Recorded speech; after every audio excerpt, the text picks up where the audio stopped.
emphasis on the innate and the universal force has been moved out of the public eye and been reduced to an article of faith, like a secret doctrine.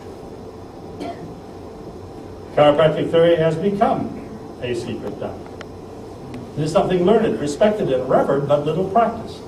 The social pressure from medicine has brought technique to the forefront, and philosophy has slipped back as a result.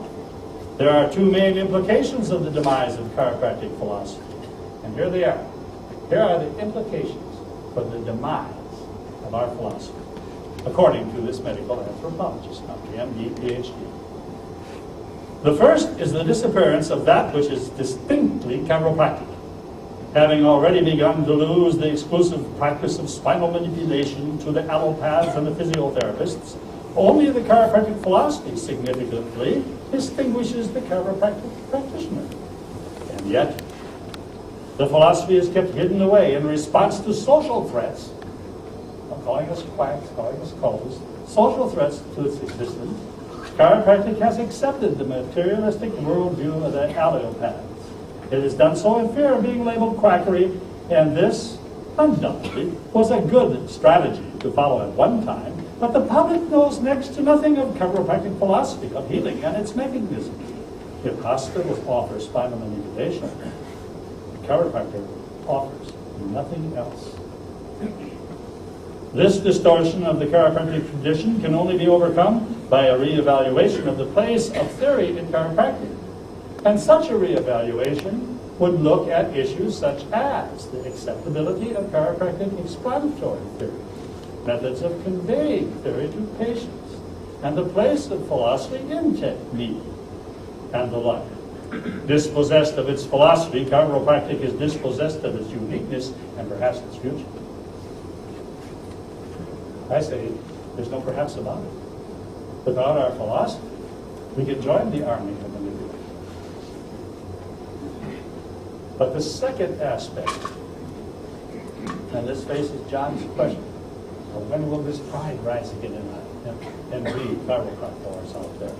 The second aspect of a philosophical re-examination is more personal. The change in emphasis away from chiropractic theory has been a response to external pressure. Another result of this pressure has been the growth of what could be called chiropractic practitioner paranoia and insecurity. For fear of being labeled quacks, chiropractors have generally diminished the role of philosophy in their practice, and as a result, it seems to me, have themselves lost faith in the philosophy. Healers without confidence in their own methods are unlikely to achieve the full potential of their methods. Knowing as we do, there is so much more to healing than mechanics. The chiropractors in North America would do well to accept that they have achieved a measure of security as a social medical group, is quote. They then can reorientate themselves to pursuing the healthcare ideals of chiropractic philosophy, a goal with the additional benefit of preserving the unique character of chiropractic. Now, I apologize for that long, rather tedious quote, but it explains things. Here we have a core of people who are still imbued with philosophy. I've never considered Johnstead to be a technique. I've considered it to be a methodology.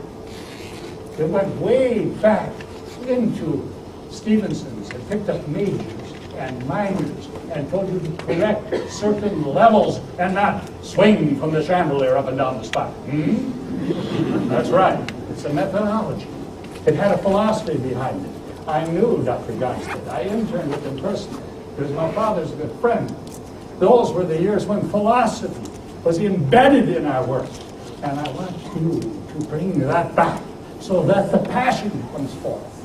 Margaret Graham said, great dancers are not great because of their technique. They are great because of their passion. We used to call that at Homer Spizzering.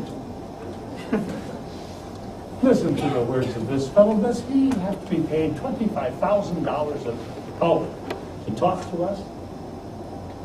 And yet when he comes before our audience, everybody says, oh, wonderful. Yes, I'm not deteriorating the man's words, but my God, they're ours. The human body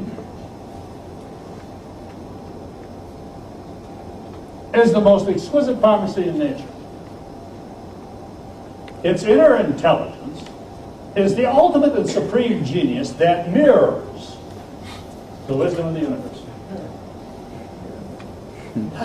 That mirrors the wisdom of the universe. Universal intelligence is in all matter and continually gives to it all of its properties and actions, thus maintaining it in existence. The major premise. The chiropractic meaning of life, the expression of this intelligence through matter is the chiropractic meaning of life. We had all this. That rudimentary statement is kindergartenish compared to our philosophy. The first part, the human body, is the most exquisite pharmacy in nature.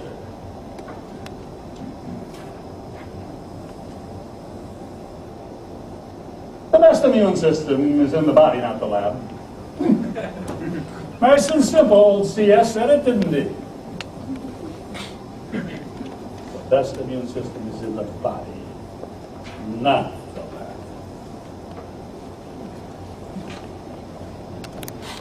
Oh, the whiskers and that intense staring that comes out from his photographs.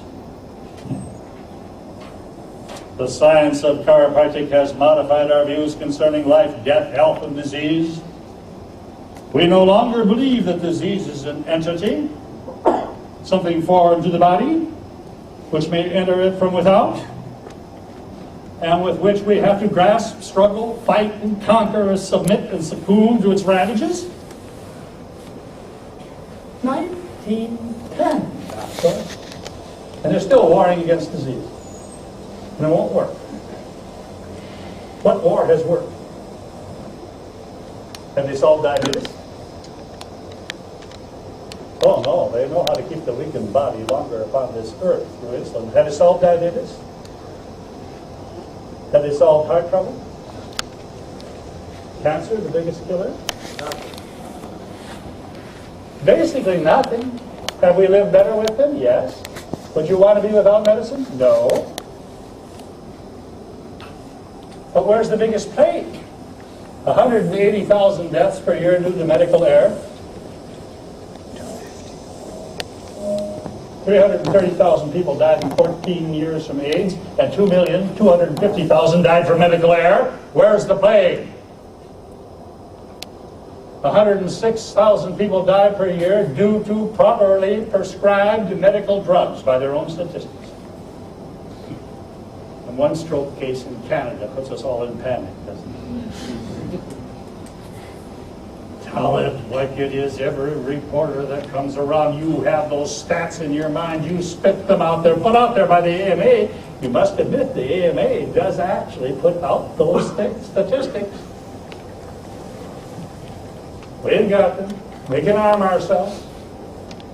Disease is not an entity, a thing like a cat or a dog. It's a condition. It's not foreign to the body. Most every bug that can infect you is already in you, which may enter from without, which have to grasp, struggle, fight, and conquer. Then he says disease is a disturbed condition, not a thing of enmity. It's not an enemy. What are symptoms? An enemy? You feel pain when you touch a hot stove. Let's get rid of that pain. Pain is normal. Pain is natural. Proves you're alive. Age, by the way, is a study in the acceptance of pain. Where did I get there? You don't know. Okay? It's normal. It's natural, if Mrs. Jones says to you.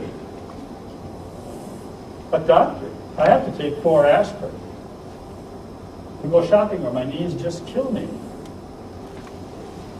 And you say, Mrs. Jones, if you had a bruise on your arm right here, would you take 4 aspirin and then beat on it? Think of what you're doing to your knees. If you had a dripping faucet, would you simply put a sponge under it so you couldn't hear it drip? If you had a burglar alarm in your house, would you put cotton on the